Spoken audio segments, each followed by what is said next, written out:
Well, hello, it's finals day and an intensive week draws to a close. The track that took almost a week to build, dismantled almost completely in a little over an hour.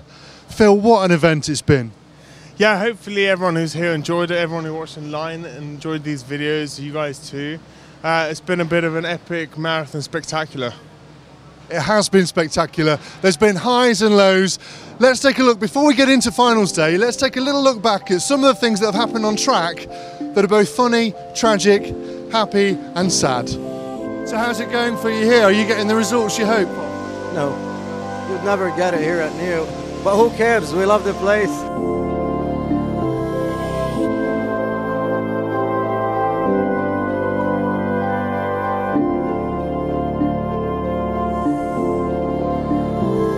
I make my own rules in my own plans. I got no room for no man. That's my way.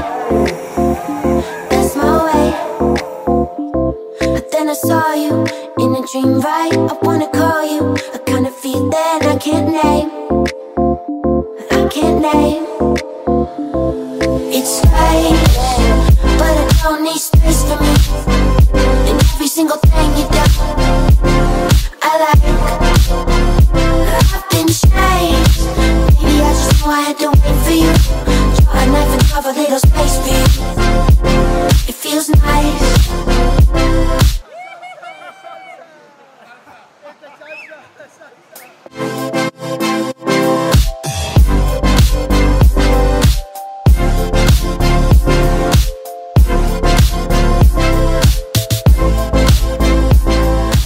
Okay, let's get into the semis. Now with Thibaut and Cav in the semi A, you could almost say the semi B was a bit like a battle of the underdogs. Yeah, they were quite differently weighted, you could say, like going into the final. Ronnefalk, he came out on top, but it was more interesting the battle behind, Ngaro Kragh coming on strong after looking a little bit lost during qualifying, but, he always comes to the show in the end. Let's take a look at the semis.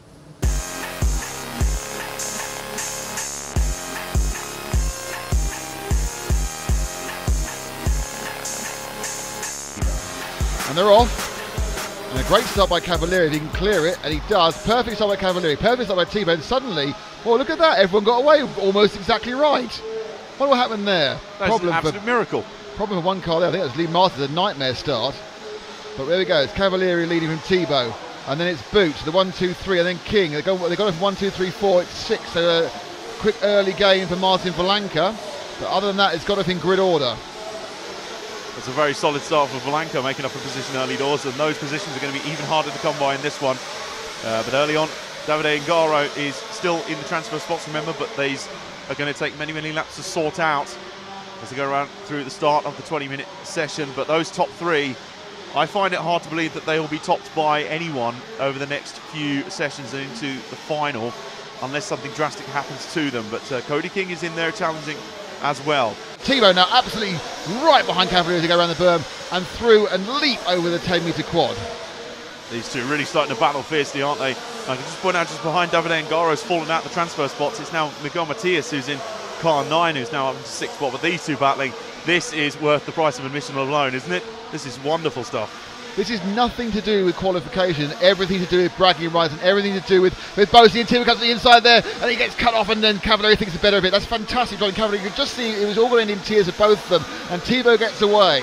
Thibaut had a dreadful Saturday afternoon, bouncing out of the B final in the E-buggy.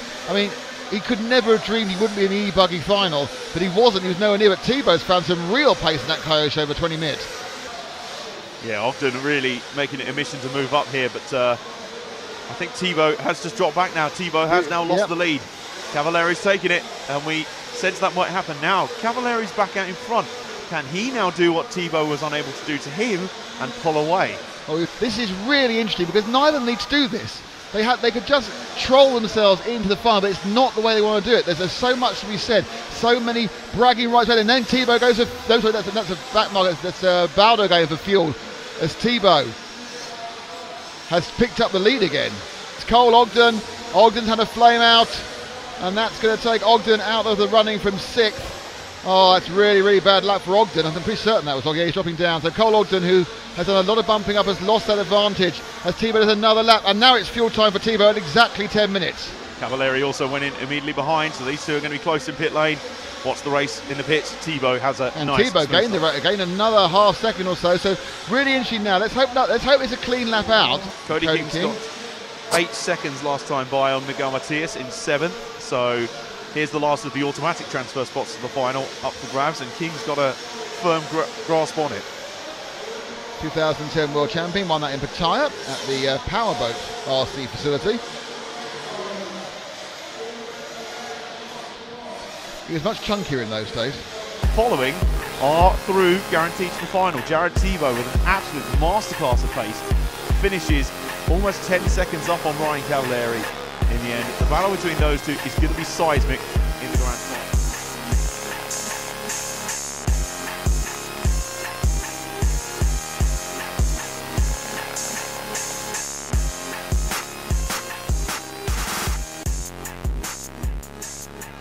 And they're away.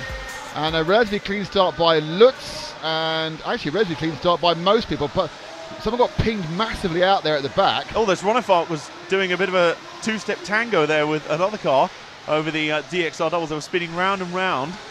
So let's call them through. And it is Lutz in 1 from the 4 of Savoia, the 9 of Bayer. Wow, fantastic start for Bayer. And then it's the 6 of Cragg. So we saw Neil at the pub last night with his lovely wife, and he was bemoaning things not going as he wanted, but he's made a good start here, 6th to 4th. And they go past there, Embling and Ronefalk. So Ronefalk's in 6th, bottom transfer place, and Embling, who's bumped up once already, is already in 5th. It's a nice drive so far from Cragg, up from 6th on the grid. 3rd place is Savoia, and Ronefalk now has got himself to the 4th. So I think this 2nd, 3rd, 4th, I think Ronefalk now, we'll see if he has the speed. Bataille still mired in 14th. That's very bizarre. So Ronefalk now is really looking for the get-go. Let's put our focus onto the number 5 car, the 3rd of those 3 cars, Ronefalk with the green tail. Let's see whether he can force his way past Savoia and then Cragg. He also do a kick up there, and right up the inside of him went the light white machine of Darren Bloomfield, who we haven't really talked about. Oh, and a mistake by Cragg, and now Ronefalk is into 2nd place. Ronefalk has moved up. That'll be frustrating for Cragg, because he was showing enough pace just to stay ahead of Ronefalk at the very least, but he's let Ronefalk through, and he'll feel that was a little bit too cheap to give away there. But now Ronefalk has clear track in front of him to catch up to Lutz. It'll be really interesting to see whether he can close that gap down. Can't see him doing it. I really can't. I think he can run with Lutz, but actually making up a gap of 5 seconds, that is not going to happen unless Lutz makes a mistake or needs to stop more than anyone else. Effectively, this is what's commonly known as not going to plan. No, this is like a bad start in Australian Grand Prix and ending up 7. And at the moment, Bataille needs a red flag to sort this one out. But he's going backwards, not forwards, in his attempt to get in the top 6. So, what will happen when he comes out, and where can he get to? I think, oh, he stalled it! It stalled as it came in. He ran it too lean, ran it too low, it stalled. Can't get it going. Oh, they've got to get it going, so he'll make the at least the last chance repechage. Oh, this has been I wouldn't say a comedy of errors, because it's not really a comedy of errors. It's just been massive bad. Whatever can go wrong has gone wrong for the 2012 World Champion Robert Bataille. Savoia is car number 4, and there he is on the long lens of Frank's camera, going under Paul right now and turning right. He's got all on 2 wheels. Now behind him, scrapping with him, is the 3 of Carl McBride. So this is for the last bump up place. The battle between McBride, the Aussie, and the auto spot, and Savoia. The problem is they're going to have to let Ronefalk lap them in a second and not lose time doing it. And we have 2 minutes 46 seconds. It's France v Australia. That only happens in rugby, doesn't it? No other sport. And RC racing, of course. This is a fascinating battle, isn't it? Because, as you say, Ronefalk's right there and has got a huge amount of pace. And he needs to be let by. The referees say let him by. And there's a battle going on here between the other two. But Bride, the key thing here is to let him by without losing much time. And they're not very keen on the concept of letting him through. They know this is the last transfer shot. And ironically, Savoia had an incident there. He flipped and Ronefalk got into him and knocked him back the right way. But it has still cost Savoia that position to McBride. And now he has to let Ronefalk through. David Ronefalk takes the victory by 7 seconds over Neil Cragg, who had a really, really impressive run in that semi-final. Thibaut ran away with it in the semi, finished 10 seconds faster than Cav. That's not strictly a justified picture on Cav's part because he had such big problems with back markers, but I guess that's just semis for you. Yeah, you're definitely right. I do think Thibaut's performance in semis really set a tone for the final. A real shot across the bows, laying down a marker like, okay, boys, this is my speed, can you catch me? Cav, traffic is always an issue around Neo. We pack them, tie, rack them and stack them. 15 cars in the main. It should be a test for the drivers in the end. But, Thibaut and Cav were kind of in a league of their own, at least in the semis. Well, with Cav going to be second on the grid in the final, I spoke to him just after the semis. It started off really good. Me and Jared kind of broke away a little bit, and I ended up making a little mistake after the whoops. Pushed a little wide, and I kind of just gave it to him since I didn't want to collide and crash and, go backwards. So ended up just kind of sticking to the back of him, and then ended up getting around him, and then I just had a lapper that we were getting up on, crash right in front of the line, and I ended up hitting him. So Thibaut got back around me, and then had some other problems with some other lappers. So you're a little bit of a up and down semi, but happy to start second and just looking for the main now. A pretty tough week for Ronner Falk. Fantastic to see him win e-buggy. Yeah, it's been interesting. I think he was quick during practice in e-buggy, setting off hot laps. He's a bit of a driver who sometimes loses his way during qualifying, but in the final, he got past Lutz, got past Cavalieri, and dominated it, cruised. Cavalieri was catching him, nibbling away, slight few mistakes here and there. But in the end, Ronner Falk took the Model 2 e-buggy class. He did. Cool as ever. He did not bow to the pressure. Also, not only did he win the e-buggy, he put himself third on the grid in the Nitro final. And I spoke to him just before the final started. To hold off Cav is always nice. He's one of the strongest, I think. And I made it in the e-buggy main, and I had a great semi in the Nitro class as well, so I'm ready for the final for sure. Over to Nitro, are you pretty happy with your position? Yeah, I'm happy. I mean, I drove a pretty clean semi. I just had a small couple of bubbles here and there. I had a disaster in the pits when Adrian he dropped the car on another car coming behind me. So I probably lost 4 or 5 seconds right there. So that cost me the second spot on the grid. But I think anyway, top 3, and if everything goes clean in the start, I think I can have any chance to win. So for the drivers that are fast but just didn't quite make it past the semis straight into the final, we have the Last Chance Saloon. Is that pretty unique to the Neo? Yeah, I think the format we've run over the last couple of years really works. It gives those last 3 drivers another shot. We pack them from the semis, from both semis. Unfortunately, 2 drivers miss out, but it still gives them a last shot at getting into the main. They're all stressed. They do get a bit of time. If they're smart, they can change tyres, fix the cars and everything. But I think it adds to excitement, it adds to the show, and it's entertainment for everyone who's here and online. 10 minutes with everything to play for. Let's take a look.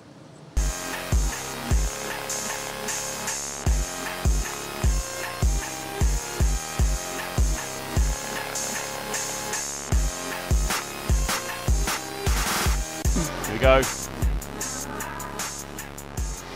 Well, car 9 was in the wrong place. I was about to say that. That was ridiculously not in its grid Danny spot. Burley Anyway. not in the grid spot. Never mind. They go, oh, and that's not what you want when only 3 cars qualify to get rolled out of the third corner. So they come down now. We'll stick with the front cars. There's only 3 are going through and taking the early lead. Is that Bayer in the 4? It is Martin Bayer. And then the 5 and then the 2. So it's Ricardo Montero and then Savoia. Renault Savoia, the man who came so close to qualify through in his semi-final. So the big loser is Martin Valanka, who's been Valanka's but down to about 9th. Yes, he has plummeted down the order. Where is he right now? Yes, he's 8th after the first lap, so he's had a sort of Bataille-style first lap. Meanwhile, speaking of Robert Bataille, he's 6th after lap 1. Bayer has checked out on this field already, and he's looking to cement his place in the final for certain. He's got over a straight on second place already. Montero and Savoia battling hard together. In fact, Martin Valanka is on the comeback trail. He's now up to 3rd and into the automatic transfer spot. But also interestingly, Valanka has now taken the lead over Bayer, and Bayer's big lead has been cut, and it's now decreased rather significantly, but he's still got a little bit of an advantage over Savoia, but the top 3 have closed up. Savoia's just gone wide here, just before they come into the S-Works steps, and they are closing in on him for that 3rd spot. This battle for 3rd and 4th is as close as it can be. JQ looking to bump into the main final, the Neo 16, right in the back wing of Renault Savoia.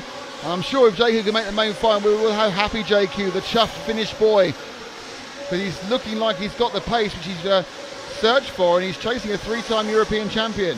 JQ looking for the pass, but Savoia is driving ultra defensive right now. It's going to slow his lap time down, but JQ is the roll into the corner. Gets through. There are 1,000 cheers on the internet and 1,000 boos on the internet, for he is such a divisive character. But JQ is making it into the A main at the Neo 16 at the moment. And he is there, and as it stands, I think not only has he got third spot, but he's got a handy little margin over Savoia, who made the mistake there. Just a minute and 57 to go, by the way. This is spun by this one. The Shark is beginning to hunt down JQ. Is JQ stiffening up? Is he going to have a problem holding on for 2 more laps? Savoia suddenly is finding some pace, and JQ is suffering. The car is bucking. He's being urged on by many. And now he's just got to leave as we come on to the penultimate lap. Savoia has suddenly found a ton of pace out of nowhere, and he's closing right in on JQ. That gap has eroded to absolutely nothing, and he's going to go through now. JQ's had a flip on the exit of the 10-metre quad. Savoia back through into third, and surely with 30 seconds to go, that's all she wrote. Well, you'd think so, but there's 1 lap to go, and we know many a slip to its cup and final. Now our lineup for the main event, the grand final, is complete, and here are the 3 drivers joining the 12 already qualified. Right, let's not delay any further. Shall we just get straight into the final? Yeah, let's do that. Let's do it.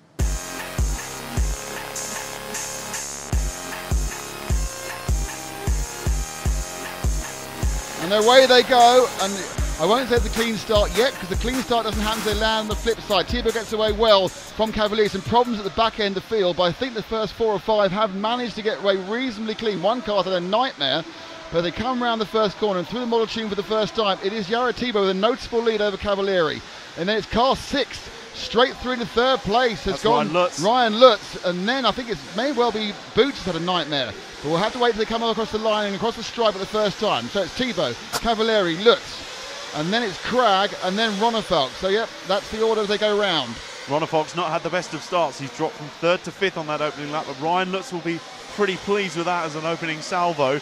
Now his mission is to keep up with those top 2, Jared Thibaut and Ryan Cavalieri. It's like a rerun of the semi-final all over again. Has anyone else got pace for them? This time Cavalieri going aggressive early. And he's trying to get past him. I think he feels he has the early pace, and can he break Thibaut and get away? But what actually happened was they both slowed each other up, and now it's Thibaut, Cavalieri from Lutz, and then Cragg. 1, 2, 3, 4 down the straight as they start their 3rd lap and go round the berm for the first time over the 10-metre quad. Dropping down, turning through into the DXR doubles. They'll then take the long, sweeping Agama turn past the Sock and the Tyre of Doom, down the Model Tech section, brake, turn hard, keeping the momentum up for the Model Tune section, then down the hill, over above, and then they come up the Absolute Hobby step, and then through the S-Work section, and they turn right round the Saw corner, and they'll then have a double before they come and light at the start finish straight, and that was the lap of the Neo 16 final, which Thibaut was significantly quicker than young Cavalieri in. And I have to say, Ryan Lutz is really drawing up to the rear wing of Cavalieri's car now. Oh, Cavalieri's mistake, Lutz has got through. Lutz has got through, so this changes the compensation of this race substantially early on. We all thought Cavalieri would perhaps run away with this one, or it would be a 2-horse race between him and Thibaut. Lutz has other ideas. He is straight through, and how has he got anything for Thibaut early doors? Now the issue really about this is, can he run at Thibaut's pace, or is he going to actually hold up Cavalieri? So our concentration needs to be on 2nd and 3rd at the moment, or 2nd, 3rd and 4th. Lutz in the pink car, Cavalieri in the yellow and magenta machine, and then behind them is Neil Cragg with the orange rear and the yellow front. Though Cody King's kind of got past him off the track there, and King goes into 4th to make it 1, 2, 3, 4 for the USA in the Neo 16 final. This is a really strong run from Cody King. He's kind of snuck up in the last few laps. We watched Cragg, who is now starting to make a few mistakes. I think the early pressure of this final's got to him just a tiny bit, and he needs to refocus, but he's in a huge battle pack at the moment in the midfield. That is going off. Meanwhile, Thibaut is trying to leave this field behind, but I'll tell you what, Lutz is starting to drop Cavalieri as well, and he's starting to close a little bit on Thibaut. Cavalieri trying to keep up, but he's now under pressure from King. Now King's pace has come from nowhere. King has been, he's been fine, he's been good, but he's not been up this pace the whole time. So it looks like King's borrowed something or learned something, and he is now the 4th place man. That's what we're seeing, the battle between 3rd and 4th, which is Cavalieri and King. Now I believe that Cavalieri is beginning to drift up back towards Lutz, but no, a mistake, and suddenly King goes through to 3rd, and Cavalieri's great day is disintegrating before our eyes. And these passes happen in the blink of an eye round here on the Neo 16 circuit, and King is straight through. He has been hiding this for about the last 4 days. Where on earth has this come from? We've known he's got the potential to run at the front.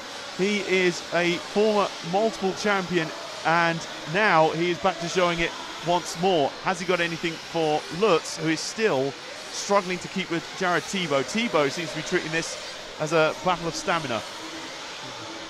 So Thibault now 30.0, Lutz 29.6. Lutz has flamed out, I think. 9.7. We lost Lutz already, have we?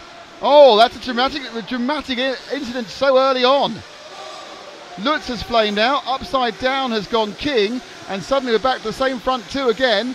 And in one lap, Thibault has a massive length of the straight lead because second and third have both gone. Lutz is out of this one with a flame out. A roll for King put him out, and Boots now is coming into third place, and he's mislanded. So suddenly, a perfect lap for Cavalieri because 2 people disappeared in front of him.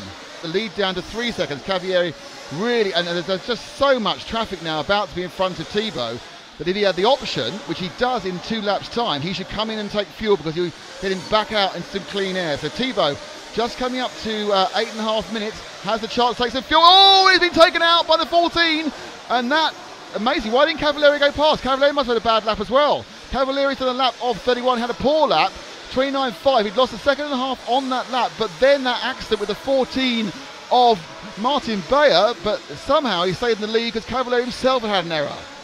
Massive sigh of relief from the Jared Thibault camp there. If he could afford to have one bad lap, it was on the same lap that Cavalieri had one as well. No, of course not. It was a bad stroke of luck for him.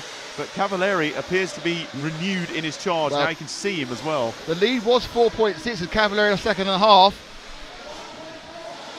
And into the pits comes the number 2. Cavalieri back out again. So Cavalieri has made his first stop at 9 minutes now. Thibault hasn't stopped yet, and he's coming up towards 10 minutes. Whether he's going to stretch it, which is fine to run to 10. But Cavalieri's in. He was only 1.5 seconds behind at the end of that lap, so he gained 3 with that instant which Thibault had. Now will Thibault peel to his left to take fuel this time? No. So Thibault running definitely the full 10. Will he? Am I wrong? Adam, are you right? Will he try and do a 3-stopper? Surely not. I'm pretty sure he tried to do the same thing last year, but it did not work on raw pace. But I think at the moment he has the pace to be able to match Cavalieri if he matches his strategy. So this is a curious one. We'll see how it works out and when he does eventually come in. The longer you run, the more flexibility you give yourself. Even if you can run 10, then run 10. It means you run a short run. That's a second that's gone just there as he rolls. Now, is he coming in this time? Yes, he is. Right, let's take him through. We're with... Let's take the other camera.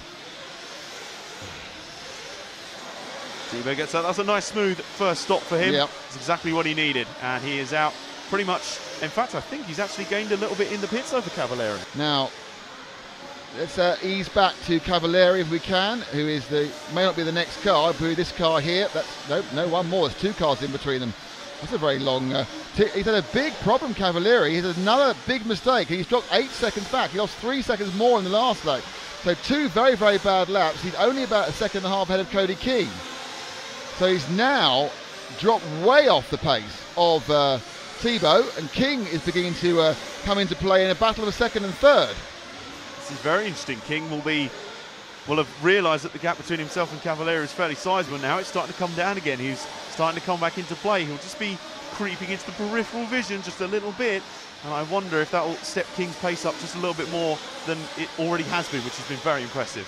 Cavalieri needs to get his head together and just drive down the sort of laps he did last year. He needs to put some solid, consistent times in. He needs to see what he can do to see if he can, in some way, put some pressure. But he's so far behind now, 9 seconds behind Thibault.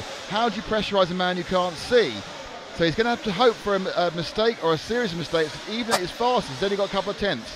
28 minutes to go, and Cavalieri did gain a second. He did 28.9. Cavalieri absolutely blitzed that last lap, 28.9, sub 29. We've not seen that very often, and he gained a second just by going blinking fast. But the problem is he needs to do that 10 more times. So let's when we get in front of ourselves here, let's hold and wait for Cavalieri. He'll be coming around in 10 seconds time. So that's how big the lead is, folks. Here he comes. Here comes Cavalieri. That's how big the lead is. So Cavalieri there, the associated driver. Behind him is the lapped 13 machine of Martin Valanka. There's Cody King getting a bit of a run through. So Boots and King are having a potential battle for the final podium spot at the moment. And they are really starting to trade lap times. I think Boots has come into this one a little bit too late, but he's still fighting for his share of the podium here. And he and King are very similar to the front two, evenly matched, but fairly close together as opposed to the 10-second lead Thibaut's got over Cavalieri right now. And let's drift. Okay, let's hold now. And let's drift back and pick up King and Boots. They're getting very close together now. It's King now going up the absolute jump now. And so this is the battle for third. It's Cody King and it's Elliott Boots, who's found a lot of speed in the last few minutes. I think he's running an extra stop to everyone, so that may well have already run through. So the two Kyosho drivers, they go up the hill. Cody King comes round now and up the double. Let's stick with Boots, the red machine, going round the Agama corner, coming down now onto the model tune, and as he tries to catch up, obviously you can see on the side the timings to tell you how far behind Cavalieri is. He hasn't even finished the lap yet, but Thibaut's on. And his distance is drifting out and out and out and out and out and out and out, and he is a long way. Oh, a terrible lap for Cavalieri, now 2 seconds back, 12.5. So King did a 29.6, 29.7 for Boots. The Boots is having a real struggle catching up King, but both of them are getting to get quite close to Cavalieri, who's having a torrid time in this particular session of 9 minutes in pit stop. But suddenly, Boots made a huge visible gain there on King, and the battle of the third is right on here. And it's Boots now doing his penultimate stop on the 7.5 strategy. So he goes out now. So we now get a real idea of where he is in relation to Cavalieri, and more importantly, where he is in relation to King. And I think actually he's behind King again. Yep, King has done very well in that last session to remain in third. This is a true battle with third. They both have one more stop to make. So Boots has now played that advantage, the disadvantage of having an extra stop. Everyone on the track, apart from Thibaut, has one stop to make. Thibaut has two. So this is really coming down to a fascinating conclusion to the Neo 16, particularly in this podium battle. Boots really needs to keep clocking off those laps that he did when he was in front of Cavalieri for those few laps, and now he's effectively synchronised with King. And Thibaut has made his stop, I think. He's had a very convenient 36-second lap, which is also the time it takes to make a stop. So the lead is 8.6 seconds. So in the last 19 minutes, he's actually only gone out 1.2 seconds on Cavalieri over the course of the time, but he has lived with his 7 second of cushion. Boots has been dropped back off this one slightly, and as King moves towards Cavalieri for second place. They go round the corner, both up the straight together. Round the berm goes Cavalieri, round the berm goes King. If you watch the corner of your eye there on this shot, you saw there is Cavalieri, there is King in this battle of second at Neo. Round the Agama. I don't think any particular gain there, and some good work by the referees to get the cars out the way. And the next one out the way. Big flip for Cavalieri though. And then King goes into second. So King goes into second, Cavalieri drops to third. Oh my goodness me. And this is a fight, an equal fight. They both have one more stop to make. So this is a flat down, knockdown, drag him out fight to the finish. And King through now. Cavalieri just needs to refocus. That was his first huge, major mistake of the race, and it could have cost him second.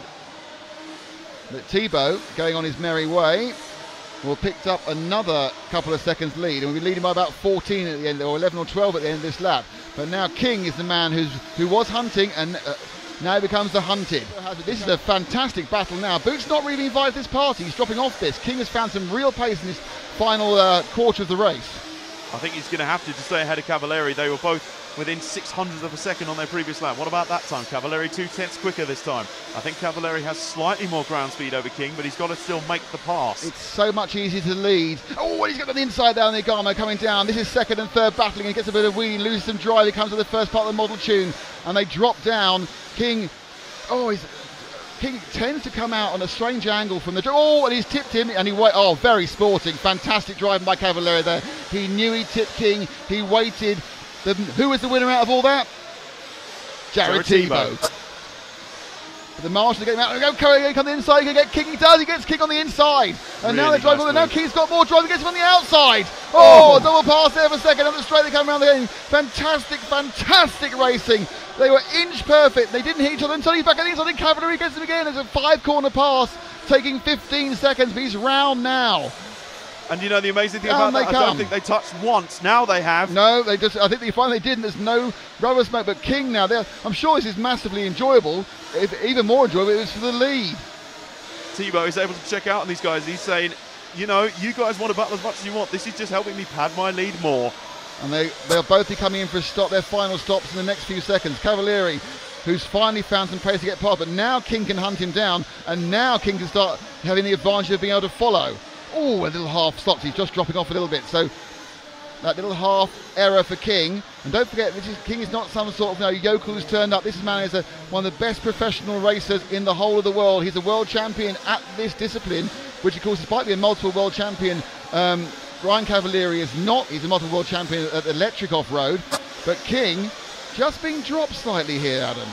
Yes, just a little bit. I think Cavalieri's rediscovered his mojo. It's going to be too little too late to threaten Thibaut, of course, but we knew that from about 10 minutes into the race. But he is starting to drop Cody King. He's proven my suspicion right that he has slightly more ground speed than King. Now he's demonstrating it now that he's got past. And Neil Cragg very kindly gets out of the way as he's lapped by these two fighting American drivers. We've got a 1-2-3 for America on what this is often seen as an American track. And underneath us goes Cavalieri in for a fuel stop. I think King's had a problem, hasn't he? Yep, King's had a problem. King's gone. King's flamed out. Oh, no, we denied the battle for the final 9 minutes. Perhaps he went one lap too long. Ran out of fuel, so Cavalieri now picks up second place. He's right ahead of Boots, but Boots has to stop again. This is actually the real battle for second place. Boots goes past him, so Boots picks up second. It's not real second because Boots has to stop again. Actually, I think Cavalieri was a little bit tactical there. I think he actually let Boots through there, knowing that he had an extra stop to make. He didn't fight him too hard. Yeah, and, possibly. I think he knows that he needs to be as close as possible in case Thibaut makes any sort of mistake in the next 8 minutes. Yep.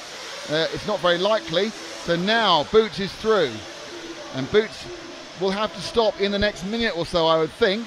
But he has effectively got Cavalieri, and he is running in second. And of course, with the breakdown for King, he will inherit the last place, the last step on the podium. Yeah, this has been a really solid drive from Boots, considering he's had that extra pit stop in hand. He's now having to go defensive on Cavalieri. He was hoping to try and stretch out ahead of Cavalieri. Not going to be possible. Cavalieri's on the attack again. He's got to wonder what on earth he's got to do just to get an easy time in this. He spent most of this final either chasing Jared Thibaut, trying to pass Cody King, now trying to pass Elliott Boots. Yeah, and I think he wants to get past Boots because he knows that this is holding him up now. Boots hasn't got his ultimate speed. He's not under threat from anybody else. Not quite sure. I think King was so far ahead. Though actually everyone else was lapped near enough, because King's still showing in fourth after restarting the car, and only shows a very long lap of 56. So actually King is actually back into fourth, but a long way back. Either way, I think Boots will be okay even if he pits, which he now does. This will be his final pit stop. So his final pit stop for Boots. He will come out in third and stay in third. Oh, start finger toe for Mick Craddock on the fuel gun there. But really, at this point, that's not going to matter too much, because let's now see if we can find our leader, Jared Thibaut, who has one more stop to make. Where is the man in the lead? He's right at the start of the lap, the blue car, the 18, the Kyosho. They'll be coming down the model tune any second now. And there he is, and he turns right. And he slipped down. He can actually really sense his 6th Neo victory. He said he wanted to win some more. He won the Dash for Cash and then completely flamed. Well, he didn't flame out because it's electric. He just fell out of the electric part of the thing. He just didn't have the pace in e-buggy, but he's certainly on it in nitro buggy, and it's fascinating considering that Cavalieri seemed to have the raw speed for so long in this event. So he's 200 pounds richer from Dash for Cash on Saturday night. That seems a long time ago, doesn't it? And now he's 6 minutes away from being the Neo champion for the 6th time. Comes down the inside, just so you know, Cavalieri is 14.8 behind. Boots is happily in third. A further a few seconds behind him. And then Cody King. Boots is actually now 11 back. So Boots has dropped off Cody King, but Cavalieri, but King is obviously 10 further back because of his problems with the flame out about 10 minutes ago. And a pretty good result this will be in the end if he can hang on for Davide Ungaro, the winner of the junior final on Saturday night. He will look to complete a top 5 finish here, so a strong run for the youngster. So coming round now through the steps for the last time, round the Saw corner. He's got one more lap after this. He'll be the only person on this lap. This is an official victory lap for Jared Thibaut. The timer will catch Cavalieri. He goes over the 10-metre quad for the last time. Crawls out of it. Up through the DXR. It doesn't matter now, he's won because he's the only person to make this lap.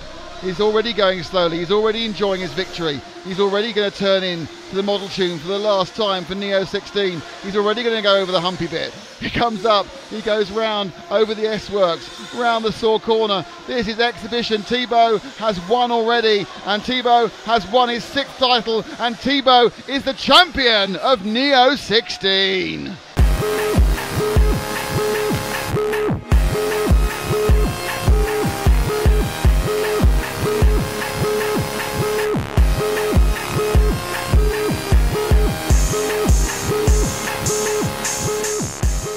I'm stoked. I've been struggling a little bit and just have lost some confidence in myself. And I feel like I've been driving decent lately, but just crashing a bunch. Qualifying, I didn't do 5 minutes without crashing one time all week, and just busted out 45. So I'm ecstatic, man. 6 Neo wins. Can't be happier.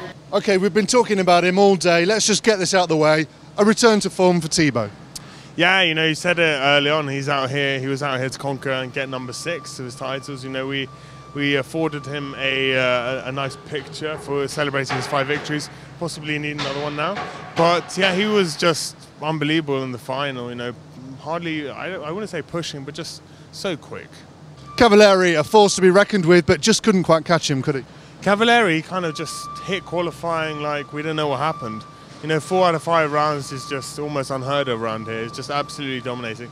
But I don't know what happened. Thibaut just came from nowhere, found his raw speed and just knuckled down and did it. Do you think Boots will be happy with 3rd? I think he'll be quite content. I think he had a shot for 2nd for sure. The guy's European champion, as I said before, not by accident. He's definitely possibly Europe's best shot for looking ahead to Vegas. I think he should be fairly happy with that. It's a pretty American-style track, obviously clay and everything, so I think he should walk away and go home and be happy. And obviously congratulations to him as well. Well, Phil, you've had your own set of challenges to face. It hasn't been an easy road, but I think it's been a fantastic success. Yeah, it's always interesting when you get to Monday at a Neo. Obviously we started building this track on a week ago, more than a week ago now. Every sort of curveball hits you, whether it's overnight heavy rain, making sure the track's raceable even. We had a bit of mud in the corner from groundwater seeping. I had to deal with the paramedic issues with a driver who's ended up sick, so there's that to deal with. And also obviously making sure that all drivers adhere to the regulations we put out and us adhering to the BRCA regulations. I think it's all run pretty well. I'm quite happy with the race in general. There's always bits where I see, we can improve there. Timetabling was good, didn't run too behind schedule, and in terms of media as well, it was good. And I'm just delighted with the DXR guys. They need all the praise in the world. They've just, without them, there's no chance this could ever happen. And just the speed of the build and the speed of the takedown, as you can see. It is remarkable, absolutely remarkable. Well, what more can you say? It's been a pleasure for me, and I know it's been a pleasure for so many people watching. Thanks for being with us here on NeoBoogie.net. Thank you for watching. We'll see you at NeoBoogie 17, perhaps.